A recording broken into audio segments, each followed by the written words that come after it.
debilitating mental health struggles, devastating failed marriages, destructive problems with addiction. On camera, Marilyn Monroe seemed to have it all, but the truth about the Hollywood icon is far more tragic. Born Norma Jean Mortensen on June 1, 1926 in California, the woman who would later be known as Marilyn Monroe was given up to a deeply religious foster home when she was just 2 weeks old. Her biological mother was a woman by the name of Gladys Pearl Baker, who was 26 years old when she had baby Norma. Baker claimed that Norma's biological father was a man named Charles Stanley Gifford, who worked with her at a film processing company. He supposedly abandoned Baker when he found out she was pregnant. Baker made an attempt to stay in contact with her daughter throughout her childhood, arranging regular visits and sleepovers. She even once attempted to abduct baby Norma and escape with her in a duffel bag, but the effort was successfully stopped by Norma's foster mother. Baker was later diagnosed as a paranoid schizophrenic and was institutionalized in 1934. According to the New York Post, Monroe also unfortunately suffered a series of sexual abuse incidents as a child. Although the exact details are unknown, she referred to one of the perpetrators as Mr. Kimmel, who reportedly assaulted her at the age of 8. Other assailants are widely speculated to have been her cousin and a close family friend. In 1942, Monroe's legal guardians moved across the country and could not take her with them. In order to not get sent back to an orphanage, then 16-year-old Monroe married a local man 5 years older than her named James Dougherty, an actor and football star who she'd met a year earlier. The two were reportedly very distant toward each other in their marriage. Dougherty later went on to serve in World War II, leaving Monroe by herself after she had dropped out of school to become a housewife. When Monroe's modeling career began to take off, Dougherty did not approve of this career choice, which led to their divorce in 1946. A photographer named Bill Carroll gave Monroe her first paid modeling gig. From there, she began to book bigger gigs, eventually signing on with one of the largest modeling agencies in Los Angeles. She then dyed her light brown hair to the bright blonde Marilyn Monroe style that the public associates with her image today. Photographers often had her pose in two-piece swimsuits to show off her body, and she was often seen on the covers of popular Pinup magazines. The many photographs then caught the attention of film casting director Ben Lyon of 20th Century Fox. After a successful screen test in 1946, she was signed to the production company with a 6-month contract. At that time, she changed her name to Marilyn Monroe, combining the monikers of 1920s actress Marilyn Miller and her mother's middle name. Before her massive fame and wealth, a then financially struggling Monroe often posed without clothes during her photography sessions in an attempt to earn more money. In 1953, Playboy magazine released its first issue containing rare full-color images of a completely bare-skinned Monroe. It was revealed that founder Hugh Hefner obtained the photos and published them without Monroe knowing. She also was never financially compensated. You know I'm a sucker for blondes, and she is the ultimate blonde. 20th Century Fox wanted Monroe to deny it was her body that was captured in the snapshots, worrying it would heavily damage her reputation. However, she owned up to the situation without shame, even admitting that she had bought a copy of the issue for herself. Her choice, to be honest, ended up being a wise one. The scandal not only failed to harm Monroe's acting career, but it helped to launch her image as a mega sex symbol. Monroe later told an interviewer, "Of course they were wrong. The fans, my public, cheered when I admitted it was me. And that calendar and that Playboy first issue publicity helped my career."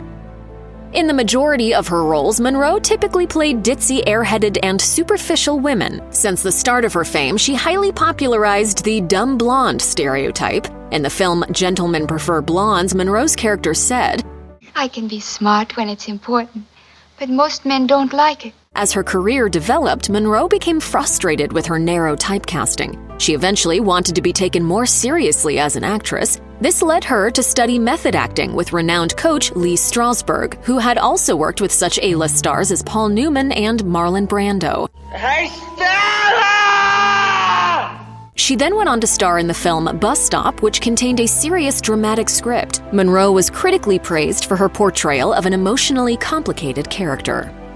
During the earlier years of the film industry, actors were often treated as money-making machines. They were often bred by major studios to produce as much content as possible for the sake of box office numbers, as opposed to using an art form to tell a story. They also very rarely had any say in the roles they played, and their personal lives and schedule were intensely controlled by executives, leaving virtually no room for privacy. Despite being Hollywood's biggest star at the time, Monroe was no exception to this phenomenon.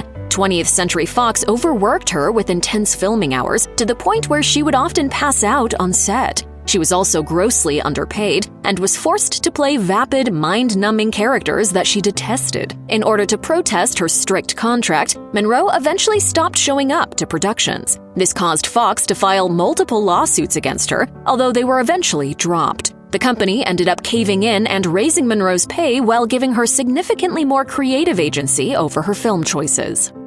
When it comes to Monroe's love life, her second marriage was highly publicized by the media. That's because she wed Joe DiMaggio, who is commonly regarded as one of the greatest baseball players of all time. The two wed in 1954 and had a passionate connection with a strong physical attraction.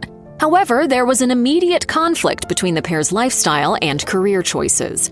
DiMaggio was highly jealous and possessive of Monroe, as he was uncomfortable with her sexually liberated nature. He was reportedly disgusted by the way she presented herself in her films to the point where he attempted to control the way she dressed. While DiMaggio wanted a traditional, obedient housewife, Monroe wanted a partner who would support her career and independence. The two ended up divorcing after a mere 9 months of marriage, with Monroe citing mental cruelty.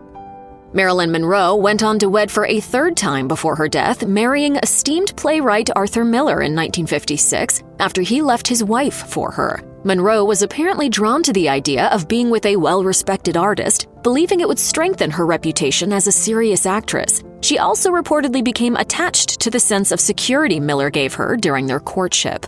However, their relationship started going downhill during the production of her final film, The Misfits, in 1960. She was reportedly not a fan of the script, despite Arthur writing it in an attempt to demonstrate her versatility as an actress. He ended up rewriting the script at the last minute, making it very difficult for Monroe to adapt to the line changes. The two ended up divorcing in 1961. Tortured by an unhealthy industry and frequently exploited by many around her, Monroe suffered from mental health issues for the majority of her life. While her substance abuse has been backed by historical evidence, many sources, including PBS, have widely speculated that she also suffered from bipolar disorder. Unfortunately, she lived during a time when very limited research and resources were available to those suffering from mood disorders. Monroe's emotional state especially decreased toward the end of her career, as she fell into a dark depression after her third divorce. In 1961, Monroe was involuntarily committed to a psych ward due to becoming increasingly unstable. According to Vanity Fair, she was subjected to physical abuse and told she would be put in a straitjacket if she did not cooperate, causing her to threaten self-harm. Monroe was reportedly so distraught by being in the institution that she called her ex-husband Joe DiMaggio and pleaded with him to help free her. DiMaggio eventually complied. In 1962, Marilyn Monroe made her final appearance on screen in the comedy film Something's Got to Give, also starring Dean Martin. Her substance abuse was so out of control that she rarely showed up to production, frequently providing doctor's notes citing various illnesses. When she did manage to appear during filming, she apparently couldn't remember her lines. Monroe's behavior on set during this time was originally described as disruptive by the media. However, years later, footage of her many takes was discovered. The clips showed her apologizing sincerely for missing cues and being respectful to her co-stars. Despite this, she was eventually fired from the film due to too many absences. She was brought back a few months later after Dean Martin said he refused to work with anyone else. Unfortunately, Monroe passed away before filming could resume, resulting in the entire project being permanently scrapped. On August 5, 1962, 36-year-old Marilyn Monroe was found dead in her bedroom in California, surrounded by empty bottles of pills. While the cause of death was ruled an overdose, it is often questioned whether or not it was intentional, as she didn't leave a note. The Los Angeles police ultimately ruled the tragic incident as a probable suicide. Monroe's untimely passing caused mass shock and sadness. Public figures such as Sophia Loren, Frank Sinatra, and Truman Capote were devastated by the news. Many heavily criticized Hollywood and the media's brutal treatment of fragile young actresses. Her ex-husbands Joe DiMaggio and Arthur Miller expressed similar sentiments. While Miller surprisingly did not attend Monroe's funeral, DiMaggio was so profoundly devastated by her death that he had arranged to have flowers displayed at her gravesite multiple times a week for 2 decades. If you or someone you know needs help with mental health, please contact the crisis text line by texting HOME to 741-741, call the National Alliance on Mental Illness helpline at 1-800-950-NAMI 6264, or visit the National Institute of Mental Health website.